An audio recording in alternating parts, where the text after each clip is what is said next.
Today's lecture is a continuation of the previous 3 lectures. This is the 4th and last installment of core log integration. Please follow us on YouTube, check out the previous videos, and hopefully you will enjoy formation evaluation. All the best, and thank you for watching this.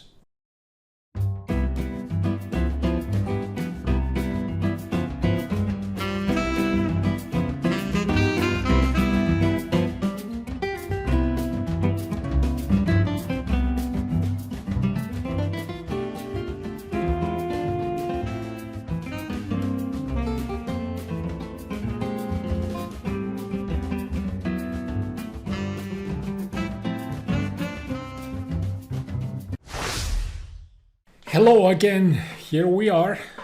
This is the last part of the sequence of core log integration lectures. Part 4 and last. I hope you like the lectures and I hope you learn a lot from them. It's certainly a pleasure to be here conveying these very interesting and important concepts. And today we're going to talk about core log integration for the very specific case of an unconventional sedimentary sequence, the Eagle Ford Shale.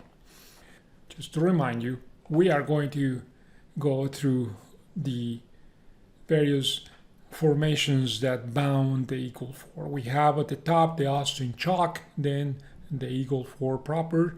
We have the upper Eagle Ford formation, and then we have the lower Eagle Ford formation, which is where we have the maximum concentration of organic content, and immediately below that we have the Buda formation, and below that we have the Del Rio formation.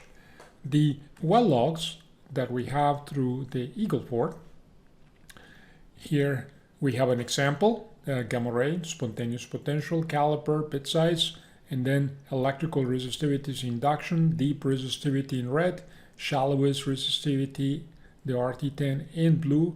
Then we have the density, the neutron logs expressed in limestone porosity units, the photoelectric factor log, and core porosities.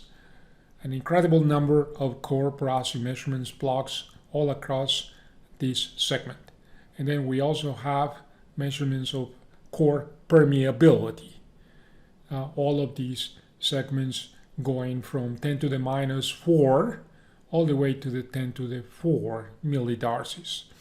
When we look at the gamma ray log, we see that we have increased activity in the gamma ray log where the values reach the maximum at the boundary between the lower Eagle Ford formation and the Buda formation. We're going to see this continuity in the core viewing study that we're going to conduct today.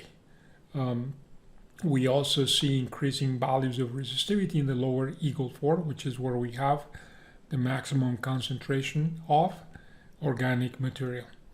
And here on the neutron and density porosity logs, we also see the maximum porosity relatively high. This is the core porosity precisely in the lower Eagle Ford formation. So we're going to see this. Is very important to understand the cyclicity of these changes. It is also very important to understand the geomechanical properties of these rocks, because remember that most of these fields are developed with a vertical well from which one does all the petrophysical analysis, determines the presence or not presence of organic material, the degree of maturation, so forth, so on. But it is in this area where the horizontal wells are drilled, where you have the maximum concentration of organic material. So a horizontal well will go here, and then hydrofractures will be performed here, and the propagation of those hydrofractures will be determined by the mechanical properties of the rocks that we have in this area. So it's also a function of the in situ stress, the pore pressure, a number of things. So it's very important to also, in addition to recognizing compositional properties of the rocks, also to understand the mechanical properties of them. So we're going to look into that. Here is an outcrop of the Austin Chalk. As I said before, the Austin Chalk is immediately above the Eagle Ford Formation. The Austin Chalk has been charged with hydrocarbons in some places. There are some towns in southeast Texas that produce hydrocarbon from the Austin Chalk. And here is a beautiful outcrop of the Eagle Ford Formation, where we have at the top the upper Eagle Ford, and then we have the lower Eagle Ford, which is at the bottom here, that has the organic content. A close-up view of this lower Eagle Ford Formation will reveal the presence of organic material as shown here. Obviously, the Eagle Ford in this example is no longer charged, extreme degree of maturation, but there are places of the Eagle Ford that we have very light hydrocarbons, condensates, light oil, and then there are other places where we have gas. The well that we're going to look at today, the core data, comes from a well that was drilled in the Eagle Ford Formation, very close to the border with Mexico and Texas, and that well produces gas from the Eagle Ford Formation. So this is an organic shale. It's the source rock of many other reservoirs. And here is an outcrop of the Buda Formation at the top. So the Eagle Ford will be above this, and then below the Buda Formation we have the Del Rio Formation. Buda Formation outcrops in the town of Buda, Texas, which is to the south, very close to Austin, to the south of the Austin. And the name is actually very interesting because it comes from the Spanish name viuda, which means widow. But I guess they couldn't pronounce viuda. There was a viuda in that town, by the way, Spanish speaking. But I guess they could not pronounce viuda, and they call it Buda. Well, that's the origin of the name. Now, here's another photograph of this outcrop where we have below, again, the Del Rio Formation. Here is a photograph of some of the core samples that we're going to be looking at precisely in that well that we're going to look at, called Cinco South. That well, here is the gamma ray log. Here are the resistivity logs, the neutron density logs expressed in limestone process units. And then we have spectral gamma ray logs, where the uranium component here is plotted with the purple color. And then we have the permeability of the samples in the scale that I mentioned before. Here we have the porosity logs. And here is the boundary. Above this we have the Eagle Ford, and below that we have the Buda Formation. It's an incredible contrast in the gamma ray logs that we see here. Here's another photograph of the same rendering of the core samples that we're going to be looking at the boundary between the Eagle Ford, the lower Eagle Ford Formation, and the Buda Formation. We are also going to look at some of these photographs done with customary light, ambient light, and with ultraviolet light here. And some of these rocks, when they are shined with ultraviolet light, they reflect or absorb different wavelengths of the spectrum of visible light. And then we can see in this example for here at 3,621.5 feet, the glowing nature of this volcanic material we're going to see. And we're going to have an expert, Dr. Toti Larsen, explain to us the origin of this volcanic material in the Eagle Ford Formation. Here is the plot of the Eagle Ford shale. It's a highly laminated fissile shale that has exhibits an isotropy in electrical conductivity and isotropy in elastic properties because of the high degree of laminations, and there's also great variability in the composition of these shale. organic shale. Here is another plot of a comparison, another photograph comparison of normal light, ambient light versus ultraviolet light.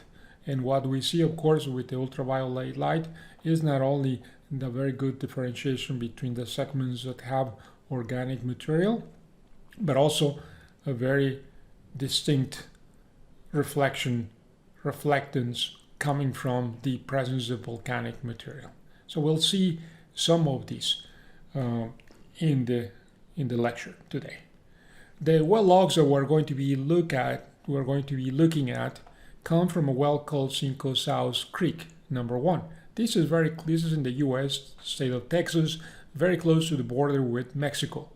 Now, I always contend that the name is not correct. The name should be Cinco Sauces. And sauces is like a willow, willow. That's what it means. So it's 5 willows. But my colleagues at the Bureau continue to call it Cinco South. So I don't know. Somebody made a mistake with the spelling, but we're not going to belabor this point.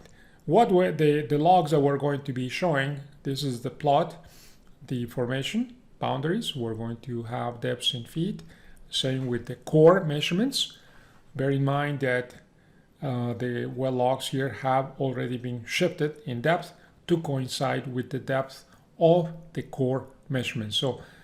So the well logs have been depth matched to the core samples. That's an important point.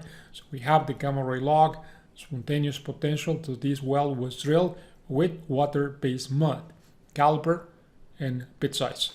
Then we have electrical resistivities. Bear in mind that the deepest sensing induction electrical resistivity is the RT90, and then the shallowest sensing is the RT10.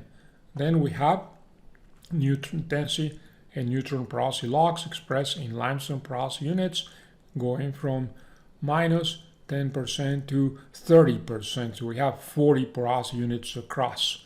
And then both of them, as I said, are expressed in limestone porosity units. Here we have the photoelectric factor log and the core porosity plotted with the same scale as the neutron and density porosity logs. And then we have spectral gamma ray logs, potassium in continuous black line. Then we have thorium in yellow, and we have uranium in magenta. And the last track is for permeability, going from 10 to the minus 4 to 10 to the 4 millidarcy. 8 decades of variation of permeability. As we go down this well, and that's going down in depth, that's what we have in depth. We have, that's depth in feet, and then we have the gamma ray log, electrical resistivity, neutron density, core plugs. Look at the intense number of them, the spectral gamma ray logs, and permeability. Please understand the normally high oscillations that the uranium log has because of the presence of organic material. And as we go down, we reach this blue figure here is for the upper formation, the Austin Chalk, and then we enter the Eagle Ford formation. So part of the coring took place in the Austin Chalk, and part of it or most of it took place in the Eagle Ford formation. You're going to see that the porosities are extremely low here because of the location of the plugs. Also, the coincidence of the neutron and density porosity logs expressed in sandstone porosity units is telling us that in the Austin Chalk, the dominant mineral composition is calcite. And here we're also going to be looking at the correlation between the gamma ray logs and resistivity logs. So let's move down. Now we continue to be in the Eagle Ford formation. We're going to look at the oscillations of this gamma ray log, what these oscillations mean in terms of the cyclicity of this organic shale. And now there are places where the composition of the dominant mineral composition no longer agrees with that of limestone because of the separation between the location of the core porosity with respect to the neutron and density porosities. And please observe how the very large degree of variability that we have in permeability. So we move here, we go deeper in the formation, and we see more of the same, more cyclicity, relatively smooth variations here. And now we move down, and this magenta section identifies the lower Eagle Ford formation. That's where we have the organic material. Please look at how the gamma ray log begins to increase in values. The resistivity log also begins to increase in values. And in the spectral gamma ray logs, we see that the log that increases value more predominantly is the magenta log, which is the uranium spectral gamma ray log. We also see that the dominant mineral composition is no longer limestone because of the departure of this material, and that's to some extent because of the presence of organic material, and also because we might have a diversity of grain of minerals other than calcite. And then as we go along, we look at the gamma ray log continues to increase.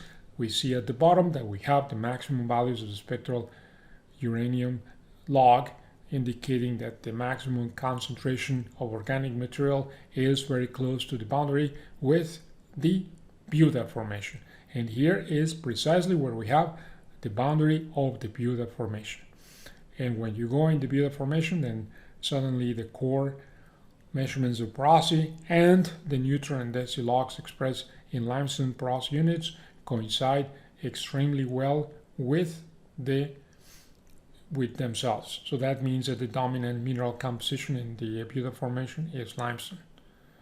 And that's what we're going to see. We have a tremendous amount of core measurements here given by the number of core plugs that we have here. Each one of those represents a measurement of porosity, permeability, and other measurements, compositions, etc.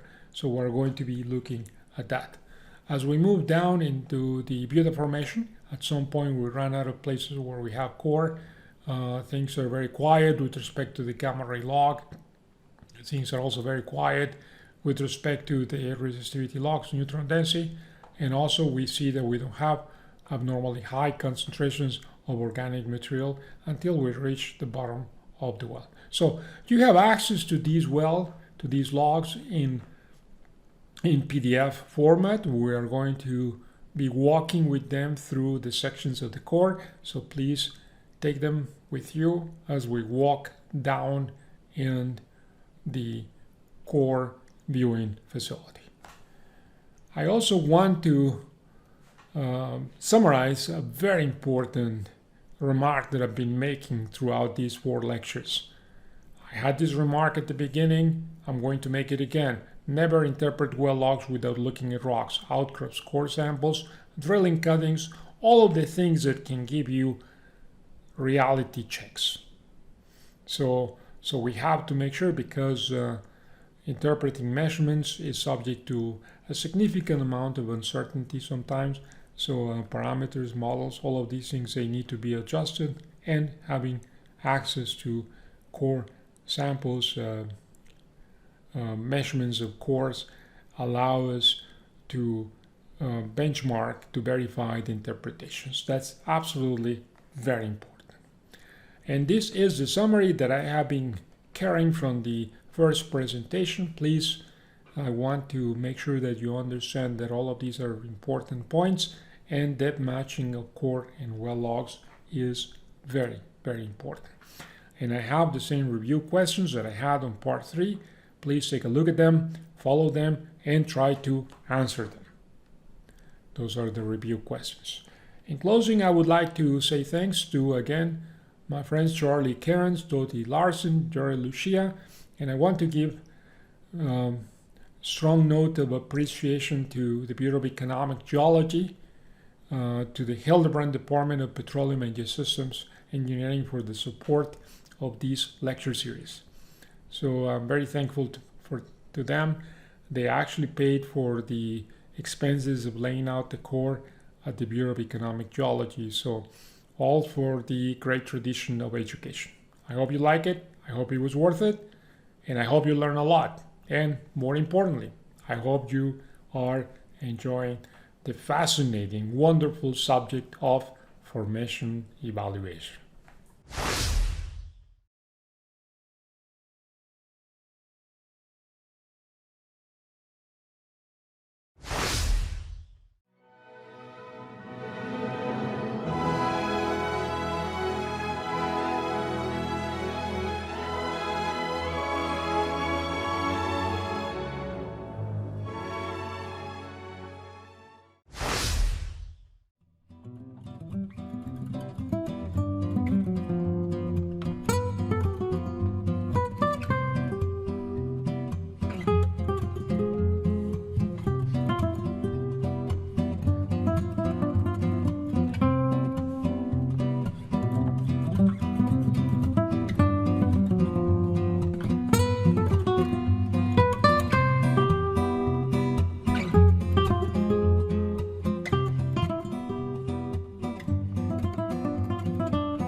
For the layout of the core log integration in the Cinco South as well, which is across the Eagle Ford, starting from the Austin Chalk at the top, or at the Austin Chalk at the top, and then the Buda Formation at the bottom. We are going to be looking at logs with these properties. So we have the gamma ray log, spontaneous potential. Obviously, this is a well that was drilled with water-based mud. Then we have the caliper bit size, and we have the electrical resistivity. These are all electrical resistivities acquired with wireline logs. The mnemonics indicate that this is a Schlumberger AIT induction tool. And then we have the porosity logs in limestone porosity units. We have the density log, neutral log, and the photoelectric effect. And we also have core porosity. All of these values are varying between minus 10% to 30%. Please pay attention to that. We're also going to be looking at spectral gamma ray logs, potassium 0 to 3%, and thorium 0 to 15 parts per million, and uranium 0 to 15 parts per million. And the last one is the permeability, which will oscillate between 10 to the minus 4. Yes, 10 to the minus 4 millidarcies to 10,000 millidarcies. So we have a great variability. So we're beginning. This part is the Austin Chalk. You're also going to see that the logs describe the formation itself. That's the Austin Chalk. And as we move along, we are going to remember the scales. So here we have, again, resistivities go from 0.2 to 2,000. So we're going to be moving along these formations as we go through here. On occasion, we're going to be looking at thin sections like the ones shown here. These are thin sections. That's scale 1,000 micrometers. And just to indicate the scales, the micro features of these rocks, the spatial analysis that is performed on them. I'm going to show you something very interesting about this core log integration. We have 2 points here, which is a relatively high value gamma ray log. This happens at about 3620 below that, and below 3630. So why do we have these relatively high peaks? And please note that also the thorium, uranium, and thorium all equally increase, so they're playing as a team. And then we have relatively low values of resistivity. So what's going on here? So it turns out that these two peaks are correlated with the presence of volcanic material right here and volcanic material right here. That's what we see. In fact, people have come here to analyze these volcanic material. And these are photographs that have been taken of the core. That's where one of the peaks of gamma ray is. And this is ultraviolet light. And what we do with ultraviolet light is that you shine it. And then when you, depending on the reflectance of these properties, when you shine it with ultraviolet light, you get back a different wavelength. And that's how this section shows that the presence of volcanics is shining back, so to speak, reflecting back a different type of wavelength, and that coincides with the presence of volcanics. Now, if we go to the previous segment over here, which is where we have the volcanic material, you're going to see also, that's the photograph right there of the same section, and then we have again here the ultraviolet light, and that's precisely where we have the first peak of the gamma ray log, and that's what we have here. So let me just show you again. These are the two peaks of the gamma ray log: presence of volcanics, presence of volcanic material, relatively low values of resistivity, relatively high values of neutron and density porosity logs, and relatively high values, all three, of spectral gamma ray logs. That's what we see here, and that's a very interesting feature of correlation. So in examples like this, it's very important to understand that these peaks of gamma ray log are not due to the presence of shell or clays. They are due in this case to the presence of abnormally high concentrations of thorium, uranium, and potassium because of presence of volcanoes. This section of the upper Eagle Ford formation, as you can see from the samples here, is relatively quiet, very constant. It's extremely laminated. We see that the shell is very, very highly laminated. There is some variability in the composition. Of course, if you look at this in short distances, you are going to understand variability. You are going to see planes of mechanical weakness. That's where the rock breaks. We also see some variability in composition, but that's what we see across this upper Eagle Ford formation. Now, if we return to the logs, you're going to see that yes, there are some oscillations, but in general the values are extremely constant. The values of resistivity are also extremely constant. If we had a tool that measures the resistivity parallel and perpendicular to bedding plane, probably we will see very strong differences. Also, the porosity of the rock is fairly constant, and the neutron density, the spectral gamma ray logs are very constant. We see strong variations in permeability here, dominated by grain sizes. So great oscillations in permeability, but please recall that the values of this scale are very, very small. As we move up or down, into the lower Eagle Ford formation, we see spikes like this. Again, spikes like these in the gamma ray log are, in this example, related to the presence of volcanic material. We see several ash beds here, and that's the origin of these spikes in the gamma ray log, presence of volcanics. But what is interesting is that at some point here, if you look at the spectral gamma ray logs, suddenly the uranium component begins to increase. And why is that? Well, because of the presence of organic material. And that's where the organic material begins to be recognized on the well logs. We see several things. One is that, of course, the gamma ray log, standard gamma ray log increases. The resistivity increases because the increase of organic material decreases the volume of water, and that increases the resistivity. And we also see that the uranium component of the spectral gamma ray logs is increasing. So all of that points to increasing concentrations of organic material. And that happens, if you look at the scales here, we're looking at about 3870.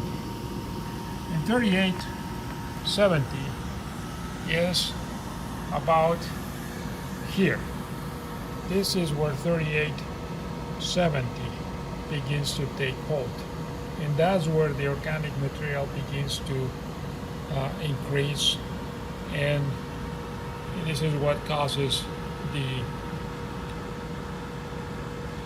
lower Eagle Ford formation, which is also, we see presence of pyrite. Look at this, presence of pyrite, presence of volcanic ash, the rock itself, if you look carefully here, is darker than in previous sections. If you look back here, I'm going to walk slowly here below upper depths here, and you're going to see that the rock is slightly lighter in color. It's a shell because it's very low permeability class 2 rock, but the color is becoming darker and darker and darker. So we're at about 3870, which is what I said before, 3870, which is here in this section. 71 is here.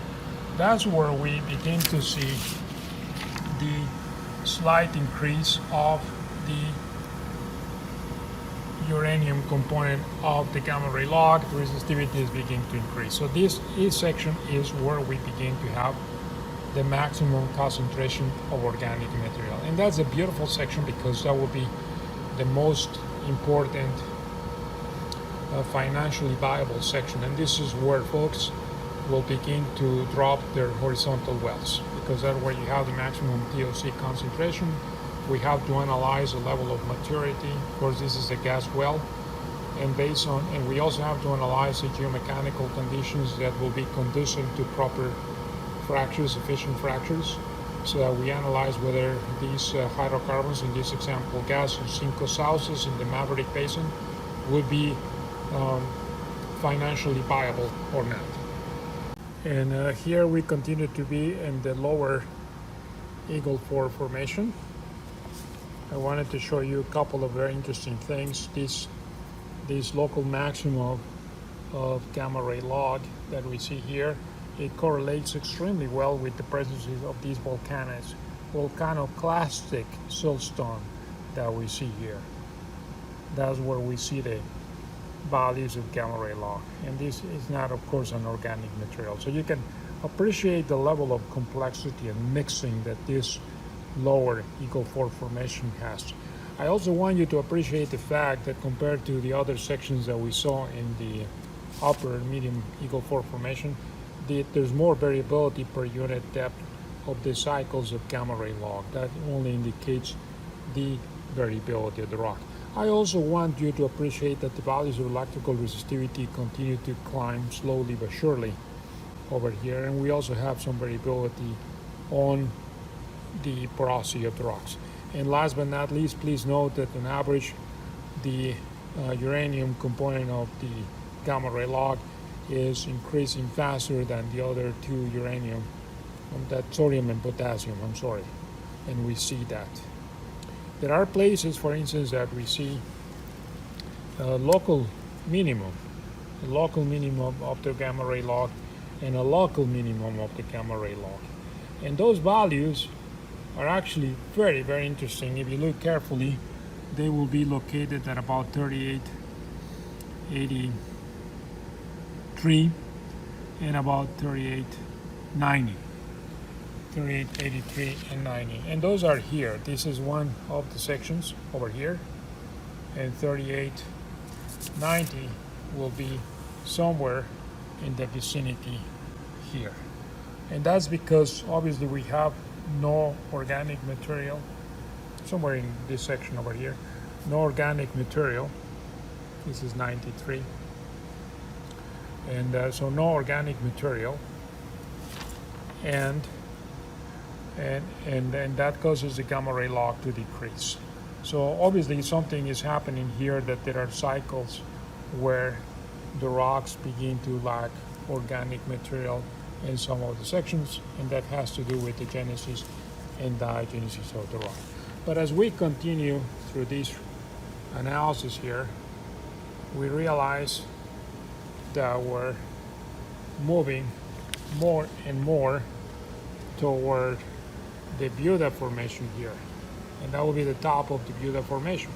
What we see here is this is taking place close to 4040, and I'm going to look at here 4040. Well, that's very close to what we see here. Well, below 4040, that's 40, that would be the 35, so it's close there. And that's precisely what we read here. Look at this. This is 4033, and that's precisely where the boundary is. It's a beautiful boundary in many respects. Again, that's the top of the Buda Formation. That's where the Eagle Ford Formation ends at the bottom. And then we have the Buda Formation. Please note that this is a segment that has the largest concentration of organic material. It's indicated by the uranium component of the gamma ray log.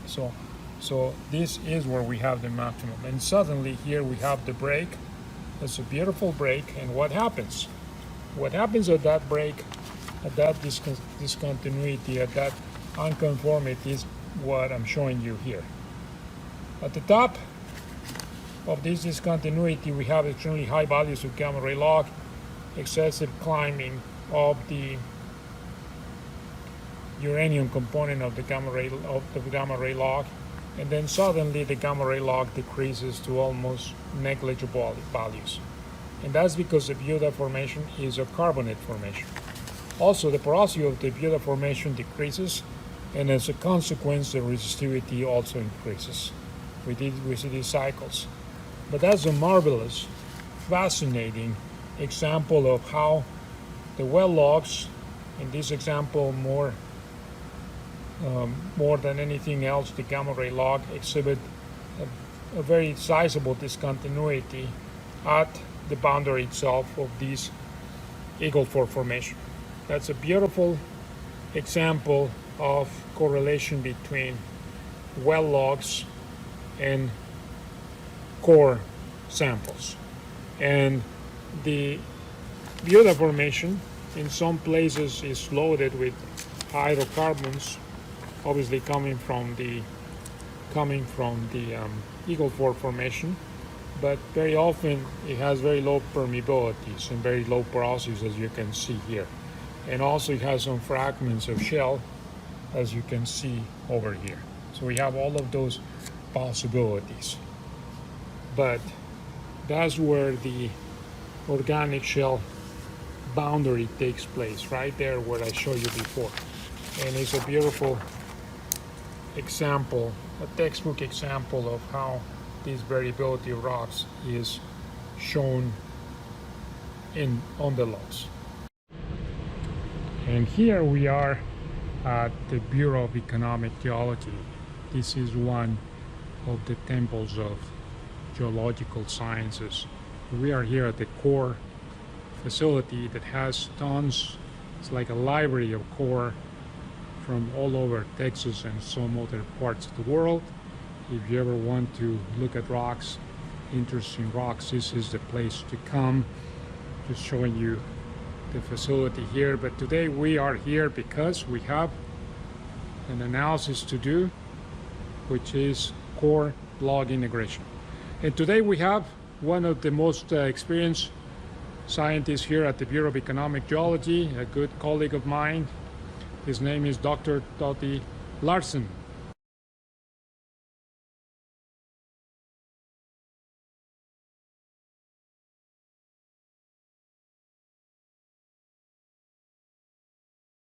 Hi, Carlos. How are you doing, Dottie? Doing great. How you doing? Fine.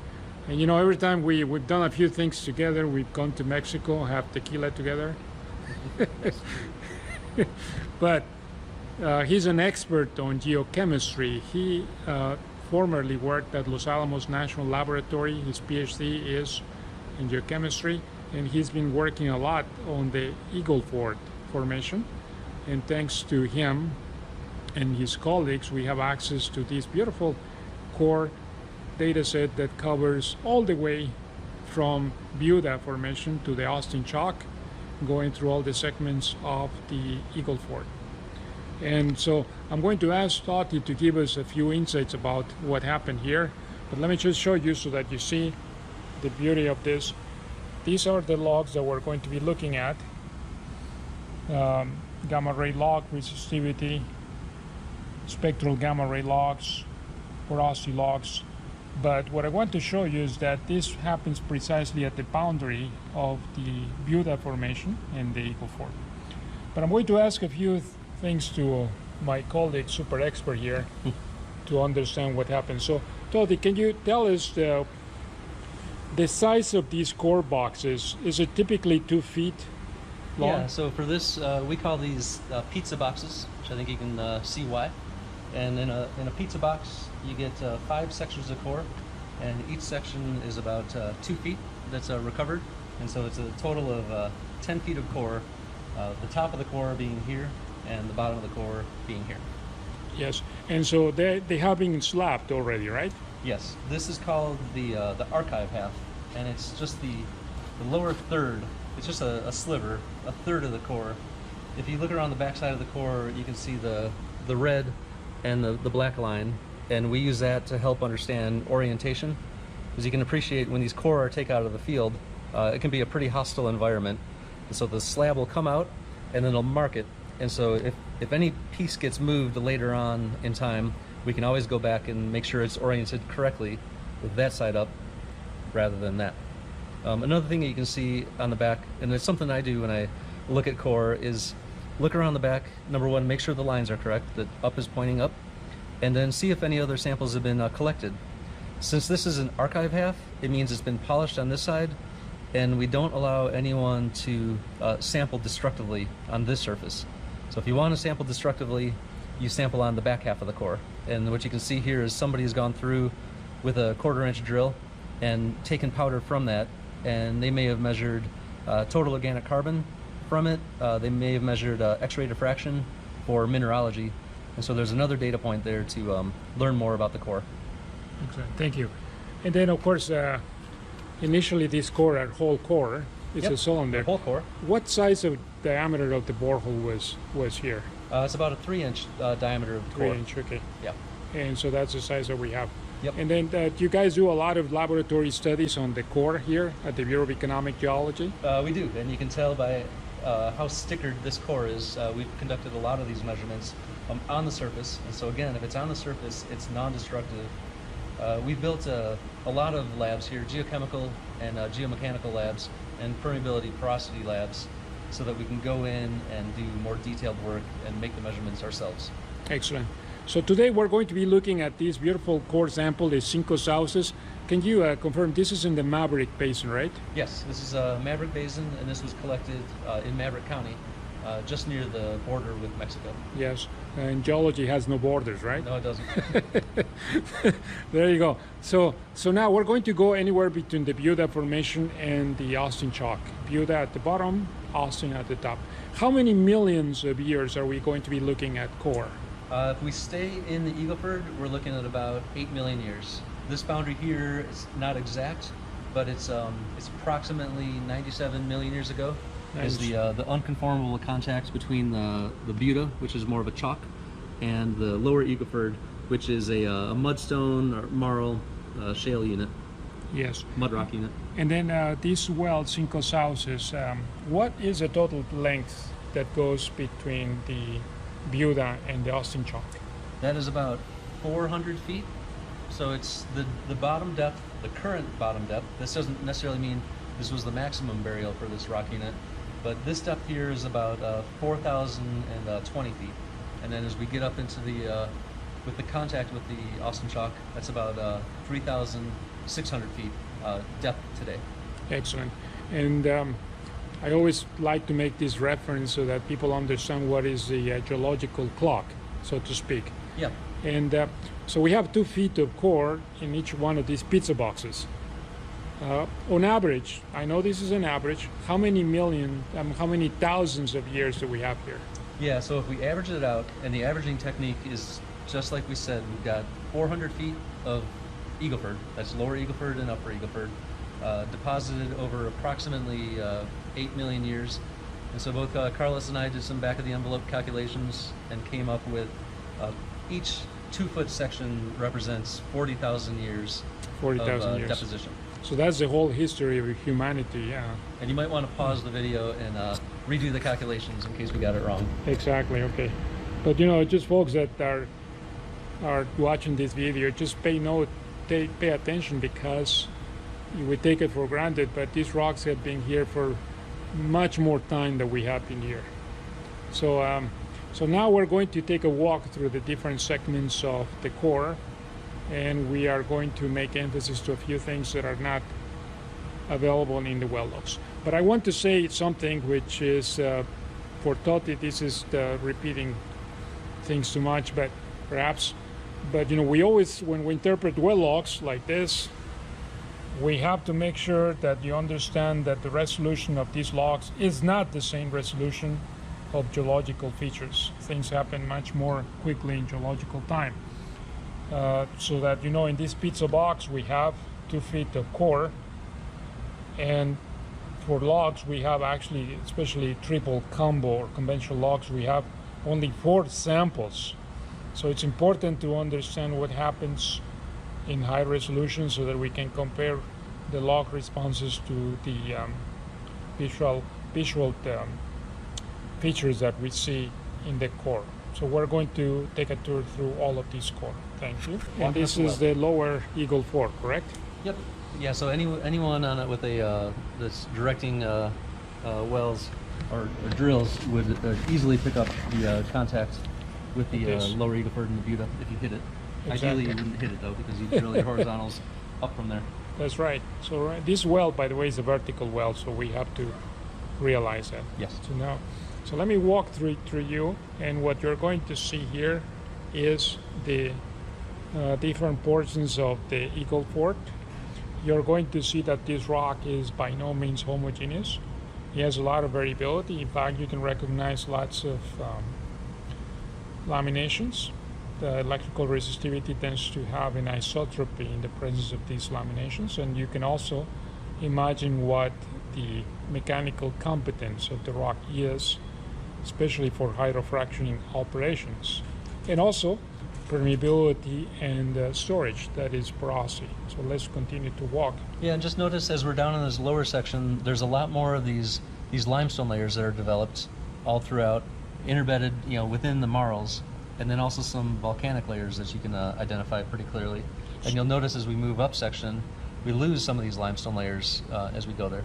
That's a great point, because some of these layers have very important consequences on storage flow and geomechanics, but unfortunately they are too small to be seen by the well logs, and that's one of the reasons why we have to come and look at core. There's a lot of shell fragments. This whole area has a lot of shell fragments. They're inoceramid shells. This one here, we call it is a inoceramid hash. It's a lot of inoceramid fragments all throughout here. Excellent. And then all of a sudden, as you move up section, there's much fewer inoceramids. It's telling you something was changing with the depositional environment. And please remember that we're looking at this in one of the important aspects, elements of the core that we want to look at is presence of organic material. Yeah. And this core, please, Todi, correct me if I'm wrong, but this well produced gas, right? This one produced gas, yes. Yes. Now the depth that we're talking is about 4,000 feet, and that's not the that's the current burial depth. The maximum burial depth, based on maturity values that we measured, was probably on the order of 8,000 to 9,000 feet. Yeah. So there's been nearly 5,000 feet of uplift since maximum burial. Correct. And if we had any liquid hydrocarbons, we would see stains and that sort of thing, right? Yes. But that's the reason why, please bear in mind that we're looking at an important core, but this is in the over mature section of the Eagle Ford that has gas, but it has organic content. So when you're drilling through these rocks, the important thing is to understand presence of organic material, porosity, permeability, and also geomechanical potential, because even though this is a vertical well, eventually what makes it producible, financially viable or not, is drilling with a horizontal well. So we have to imagine that this is a key vertical well. It will give us an indication of where to direct the horizontal wells. Correct. Okay. Yeah, and we're kind of entering, as we move up section, at the very base of the lower Eagle Ford, there was a very TOC-rich interval. It sort of wanes a little bit in what we just walked through, and now we're entering an area, it's a short area, where there's quite a bit of TOC that's preserved, and that'll decrease as we go up core. Excellent. So as we walked following Toti here, Dr. Larson, sorry, just kidding, we always call each other names, but We are actually going into younger rocks. That's correct. Younger rocks. Please pay attention to that. Yeah, and you can see quite a few ash layers. Some of them really stand out, and some of them make you question if it is an ash layer or something else. Keep in mind, depositionally, there would have been a lot of bottom water currents that could have intermixed any ash deposits that would have landed. And so sometimes you see them, but sometimes they can be intermixed with the rock units. And where are these volcanoes from that produce the ash? Yeah, probably it's Cretaceous, so it's a time of high sea level. It's a time of very high CO2 levels and a time of a lot of active volcanism. The Pacific Plate, off to the west, was definitely one source of volcanics, and there are isolated large igneous provinces globally that exist at this time as well. But these probably originated to the west. In present day, Nevada, Mexico. Okay, present. Yellowstone, somewhere there? No, further south than that. Well, Although okay. there were definitely volcanoes, island arc type volcanoes forming Okay. up there at that time. Sometimes actually we see volcanic ash even in the deep water Gulf of Mexico, by the way, but that's a different. Yeah, and there are Genesis. volcanoes on the Comanche platform that were more active during the deposition of the Austin chalk than in the Eagle Ford. But these are research questions. Good. So we keep on walking. Please look at the core variability, Yep. which is something that we cannot see from well logs over here, and also look at the differences in color. And now we're going to take a turn Yeah, to so we'll go go over there. over there. So we walk to see. This is how core is laid out. So we have to keep track. Also, please note that all of these boxes, pizza boxes, are labeled, so they have their depth. So let me show you. If you want to tie them with logs, you have to be careful how the depths are marked here. Yeah, and we do spend a lot of time checking depths. What's mapped as a core depth doesn't necessarily match up with a wireline depth. Exactly. Ideally, it's within 10 feet, but this is a very good core, and there's good agreement between these depths and wireline depths. That's not always the case. Exactly. We have to do depth matching all the time. All the time. Yes. It's a little more homogeneous section here. It's more massive mudstone, maybe a wacky stone, but it's a matrix-supported mud rock system. There's a really nice pyrite grain, diagenetic, very large pyrite grain that formed. So there's a very important diagenetic history in the Eagle Ford, and diagenesis, it's going to control all the parameters that the engineers are worried about. It's going to control the final porosity. Certainly going to control the permeability. And also some of the logs are affected by pyrite, PEF, photoelectric factor, resistivity. And please note that these features are three-dimensional, and the logs are not going to tell you that they are three-dimensional, so we have to take all of this with a grain of salt with logs. Absolutely. So we're getting close to the top of the lower Eagle Ford, and the lower Eagle Ford is where the horizontal wells are drilled in the Eagle Ford play. And as we move up into the upper Eagle Ford, we're going to go from the Cenomanian into the Turonian, and oceanographically there are a lot of changes globally, and there's one that's referred to OEE2, Oceanic Anoxic Event 2. Did you guys capture that? Okay. Isn't this fun? Yeah, I so it's always still have a lot of fun looking at core, by the way. Still a laminated mudstone. And all of these labels that you have here, Toti, the colorful labels, you guys did this because of a number of studies, right? Yep. Yeah. All the white labels here are where we make X-ray fluorescence measurements. And again, this is the archive half, so we can't perturb the surface, and so we can do a surface measurement of the X-ray fluorescence. And I use that in my geochemistry to help better characterize the organic matter richness and the mineralogy. I build mineralogy models, do a lot of data analytics on that to build correlations from the rock-based measurements to the wireline measurements. And then everywhere else, there could be The yellow ones. The, X-ray diffraction measurements could be taken. Bambino is one that's very common to do rock hardness. I noticed that you guys don't use magenta or purple here. I don't see any magenta or purple at all. Is that because you don't like Texas A&M? No, I look. Look, I'm orange. Just kidding you. So look at these. Geologists at the Bureau of Economic Geology are very well known for all the studies they've done on a number of places around the world. And this is no exception. I mean, they take a lot of pride in their work because they look at millimetric things, and there's more that goes. If you think that there's a lot of detail here, much more detail than well logs, I mean, you should see how they do thin sections, very detailed analysis of fabric, diagenesis, minerals, fossils. All of those things are extremely important in the analysis. Yeah, that's right. And scaling is important to think about. And scaling is at all scales. In my science, I worry about the scaling between the stickers. I have a lot of information at each one of those stickers, and that's great.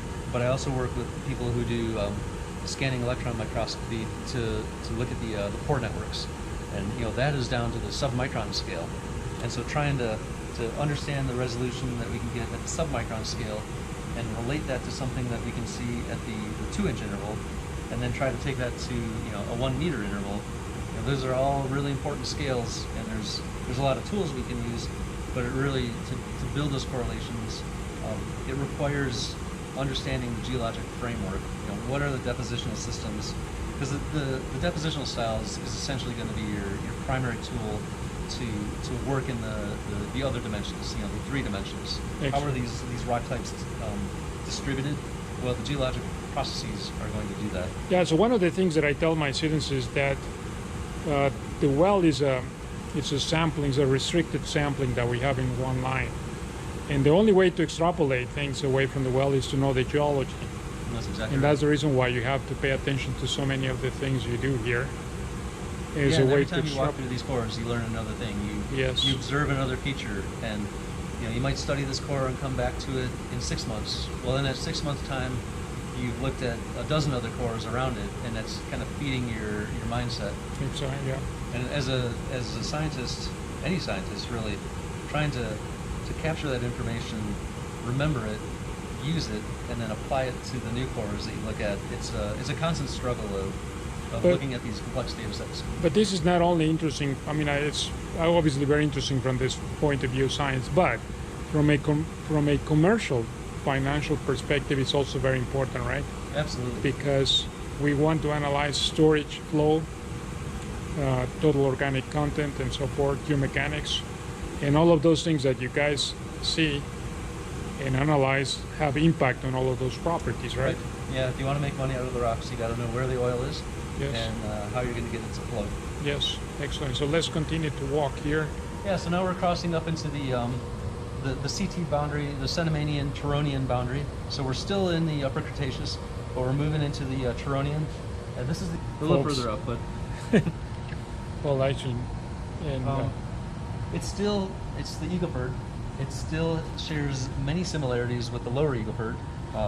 It's marly. It's calcareous. There's a lot of calcite throughout here. There's a lot of siliciclastic input.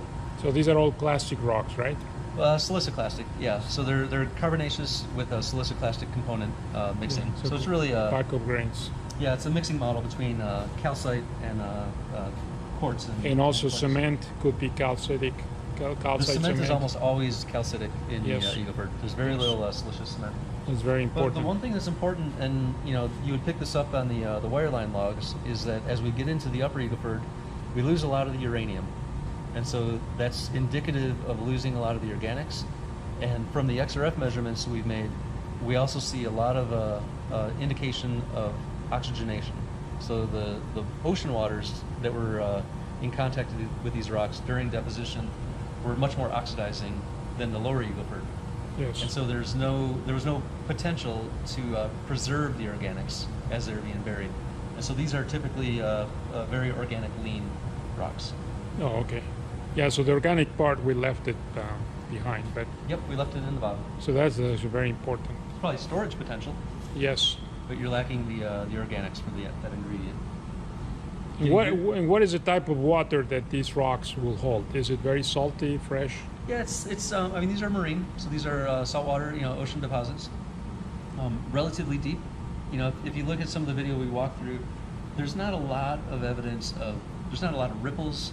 It's a lot of just horizontally laminated, clay-sized to silt-sized grains, maybe up to kind of fine sand-sized grains, 60 microns to upwards of 100 microns. So this is all low-energy deposits. Presumably, most of it is below storm weight base. Yes.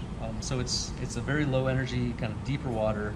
We don't know the actual water depths. We kind of throw out 300 feet, but that's a best guesstimate.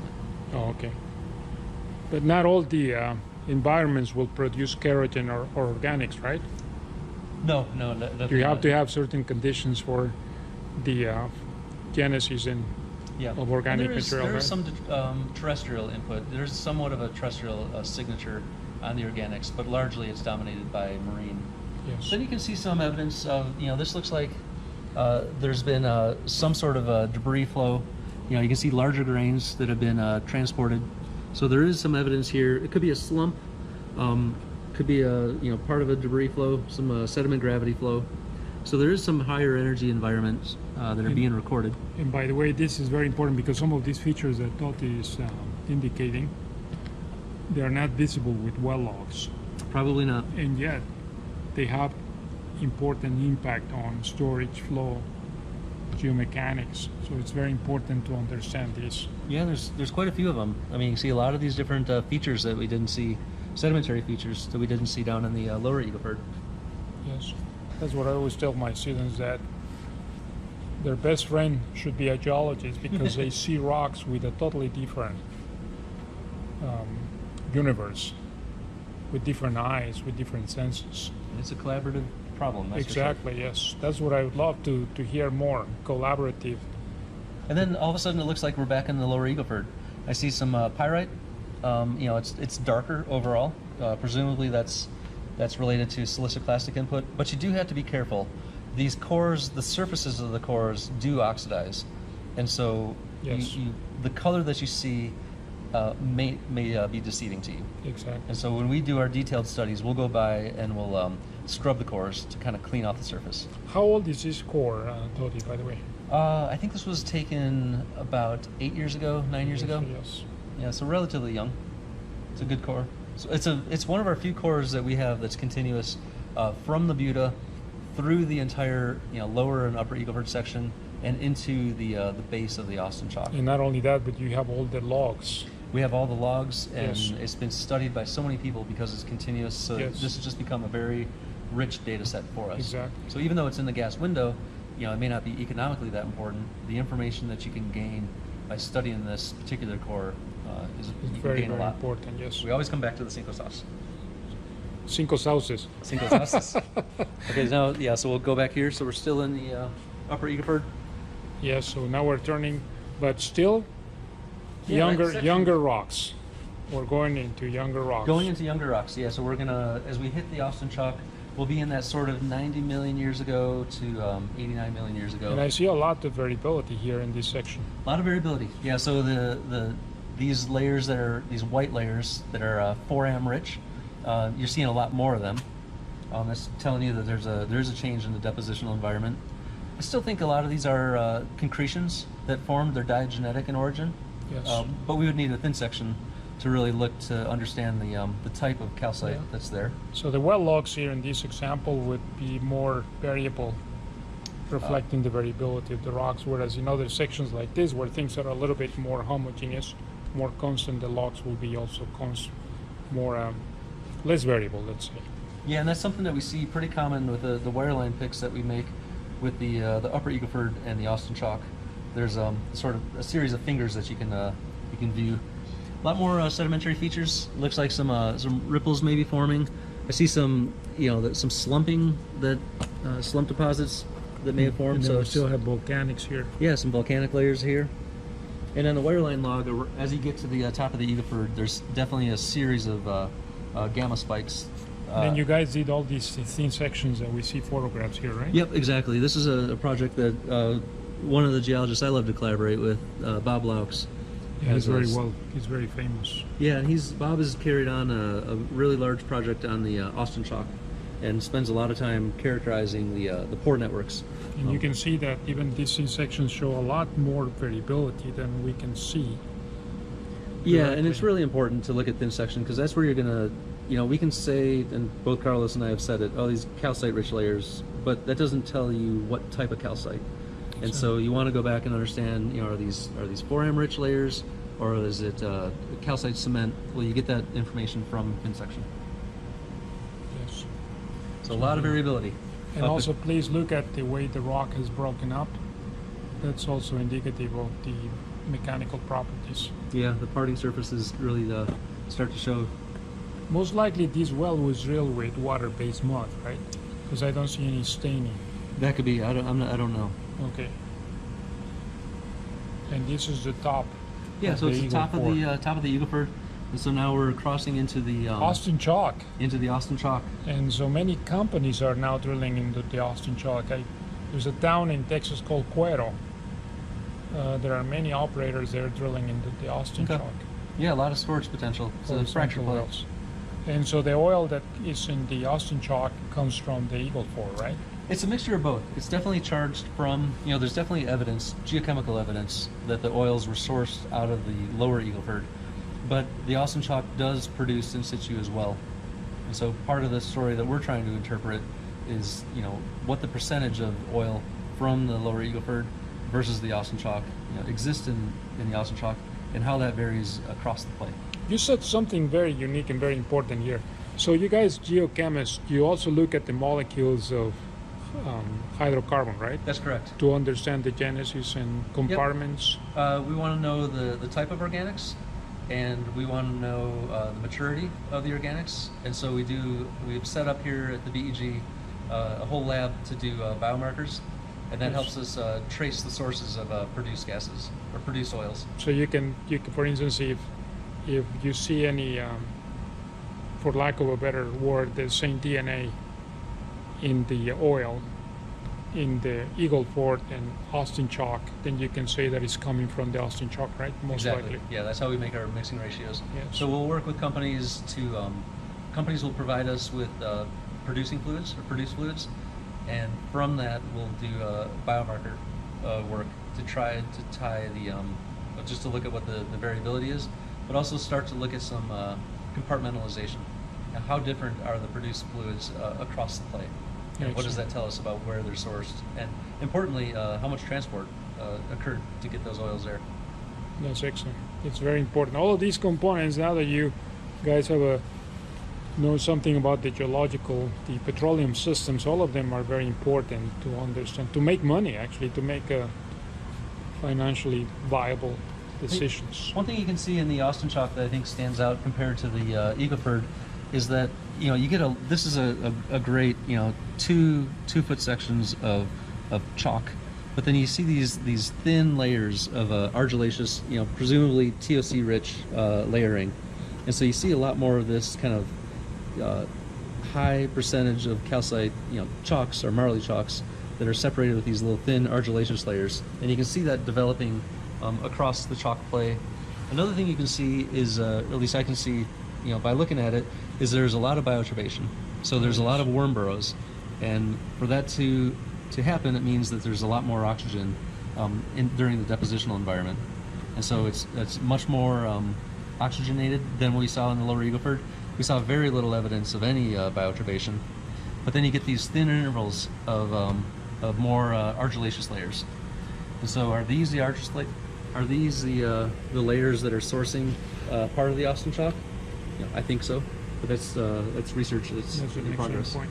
And also I want to point out that when we were looking at the Buda and Eagle Ford, the contrast in log responses was very high.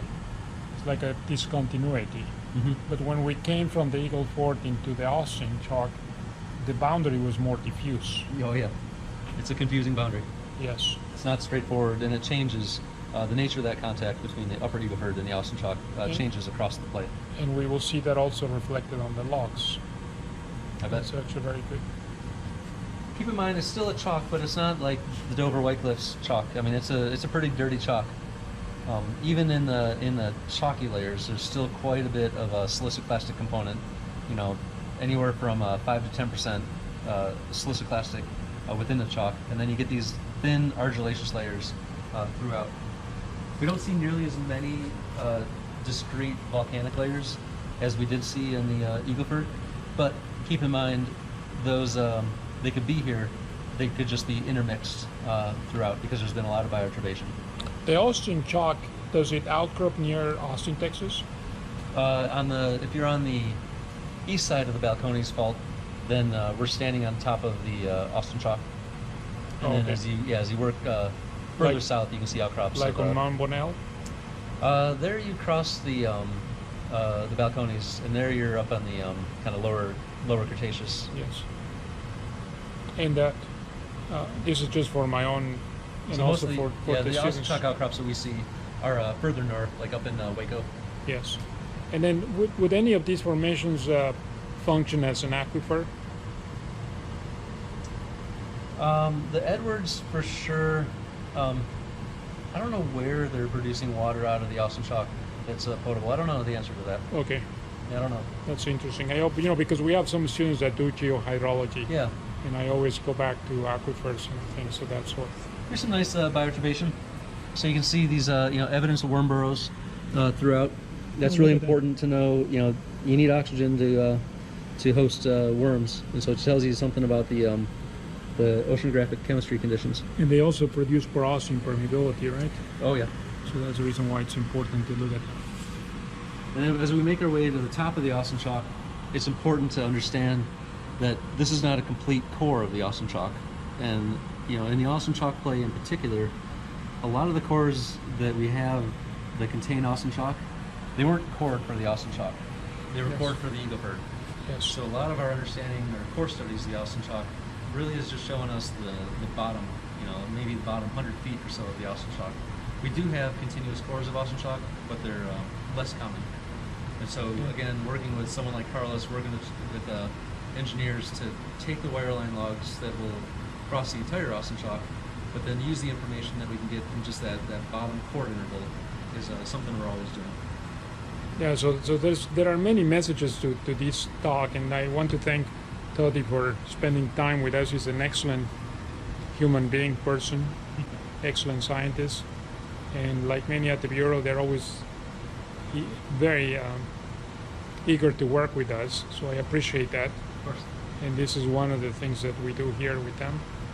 And they give us a different perspective of everything, and everything is important to properly understand how we can make money out of these rocks if that's what we're looking for from a financial context, so to speak.